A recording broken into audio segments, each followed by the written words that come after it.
In terms of battery capacity guys, mas malaki ang battery capacity nitong power station na to kumpara dun sa mga power station na mumurahin na nireview natin dati. Yung mga nasa 4,000 or 3,000 to 5,000 pesos yung price range, mas panalo to. And ano pa nga ba yung meron dito sa power station na to? Well, tingnan natin. First, sa ating package inclusions, ano nga ba yung meron dito kapag bumili tayo? Syempre, number 1, yung power station. And next, meron siyang user manual and yung kanyang charger. So, ayun lamang. Wala siyang kasamang solar panel. Ito yung kanyang kasamang battery charger. Nasa 12 volts to 5 amps or nasa 60 watts din yung kanyang power. Dito sa harap, meron siyang kasamang LED light kung nag-charge ba o hindi or fully charge niya. At dito naman sa taas, meron siyang kasamang cooling fan. So, in this case, mas better yung kanyang charger ngayon kasi iwas na yung init. Kahit na ma-maximize niya yung 60 watts, hindi siya nag-overheat. In terms of size niya naman, syempre, mas malaki siya kumpara dun sa mga power station natin dati na maliliit din lamang katulad nitong Koi. Ayan, look at that. Mas malaki syempre itong kulay itim, yung bago natin ngayon. Magkasing taas lang sila pero sa haba, mas mahaba naman itong Koi power station. Pero sa lapad ay mas malapad ito. Pero sa bigat din naman, syempre, mas panalo din itong itim. Dito sa taas, meron siyang kasamang isang handle. Tapos, ito naman yung kanyang smart power display. Meron siya ditong bar sa kanyang battery power kung ilan pa yung laman. At the same time, meron ding percentage dito sa taas. Ito naman yung battery voltage. Ngayon siya is nasa 11.7 volts.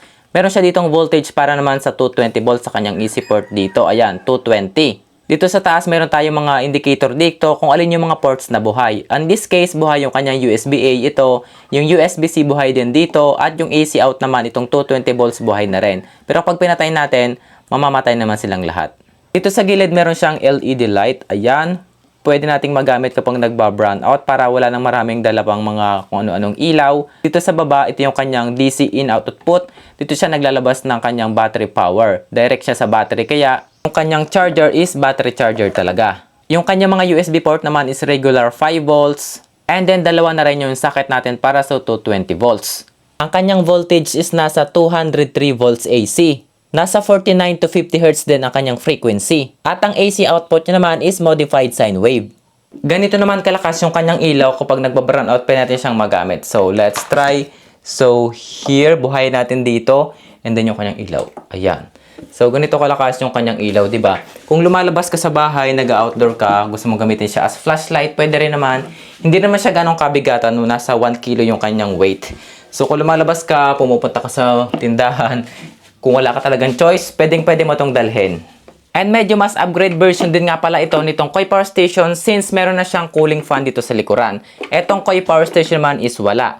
And yun nga lang ang problema natin dito, itong power bank or power station na to, hindi mo siya basta-basta ma-charge sa solar panel since yung kanya nga ditong port is direct sa battery. In this case, kung i-charge mo siya sa solar panel, kailangan mo pa ng back converter or ng solar charge controller. Pero yung Koi Power Station naman, itong white, meron siyang sariling charge controller or back converter dito sa likuran. In that case, pwede mong i-separate yung pag-charge niya sa kanyang DC output na 12 volts from the battery. Pero okay lang since ito nga naman Koi Power Station na to ay meron ng kasamang solar panel pag binibili. Ito naman is wala siyang kasamang solar panel, that's why ito is pang backup power talaga. Kaya battery charger na lang yung kasama and massive yung kanyang battery capacity, mas mataas. Base dito sa kanyang label sa ilalim, yung kanyang label dito is ZL303-3.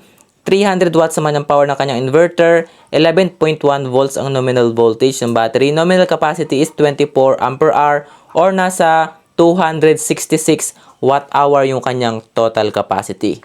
Ayun, mas mataas yung kanyang battery capacity na 266 watt hour kumpara dito sa power station na Koi. I forgot na lang kung ilan yung kanyang battery capacity pero ang battery niya ay ito. Ito lamang ang battery nitong Koi Power Station na to.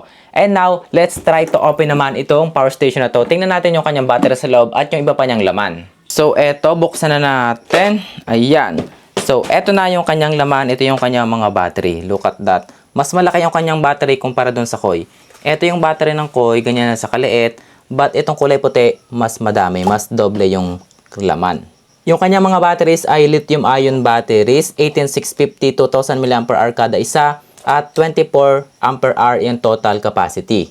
Ay, now punta na tayo sa actual test dito sa power station na to. Tingnan natin kung gaano siya katagal bago malobat. Gagamitin ko siya ngayon din sa aming 16-inch na TV. And eto ngayon, 11:22 AM umaga. Ito, gumagana ng ating TV, nakasaksak sa power station.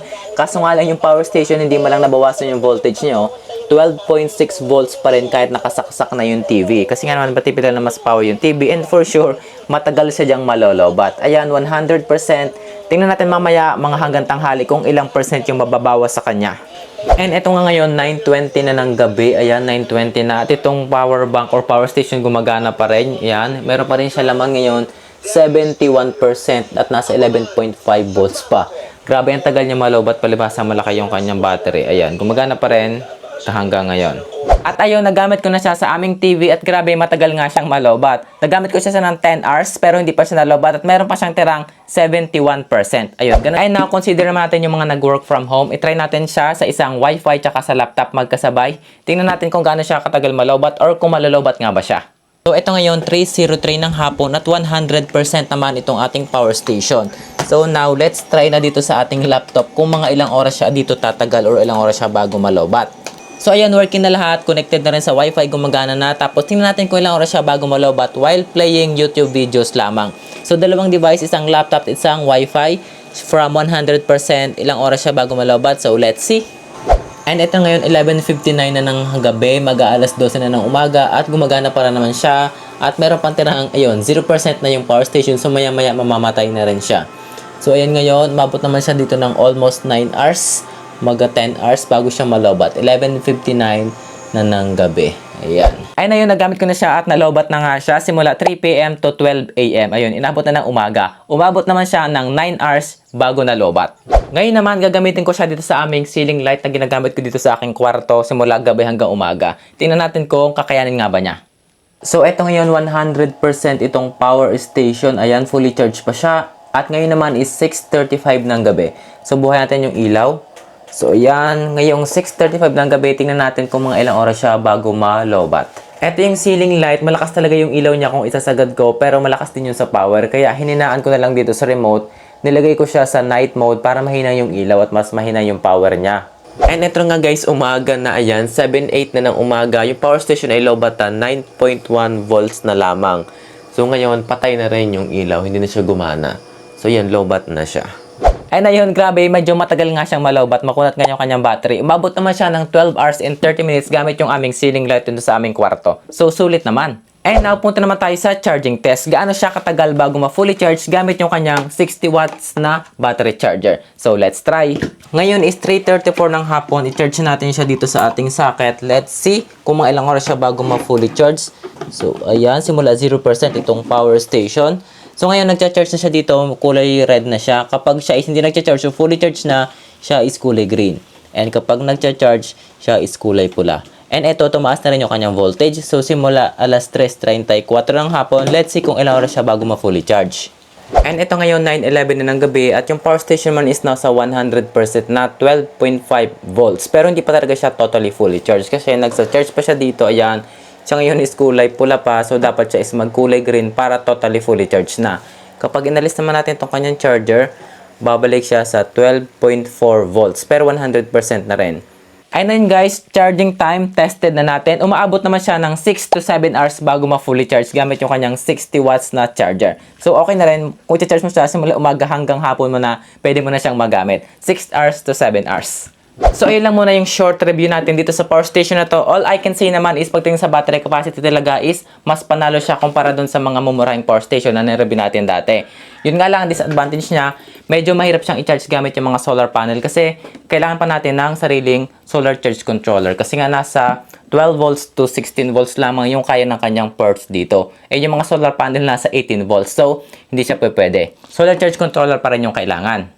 And sa kanya namang output power is wala pa rin siya halos pinagkaiba dun sa mga power station na to since modified sine wave pa rin nga siya at 300 watts lang yung maximum output power. So medyo hindi rin siya pwede sa mga sensitive appliances like yung mga electric fan, yung mga washing machine. So hindi siya pwede doon. Para lang siya sa mga basic appliances natin like yung mga ilaw, pang-charge ng cellphone, ng wifi, ng laptop, yung may mga charger na kasama. So kung nagbabala kayong bumili nito at gagamitin nyo sa mga electric fan or sa mga heater, sa mga rice cooker, hindi siya pwede doon. So ayun, kung gusto nyo rin itry itong power station na to or tingnan pa yung iba pang kanyang features at yung iba pang mga reviews ng mga bumili, ilalagay ko na lamang yung link natin dyan sa comment section below.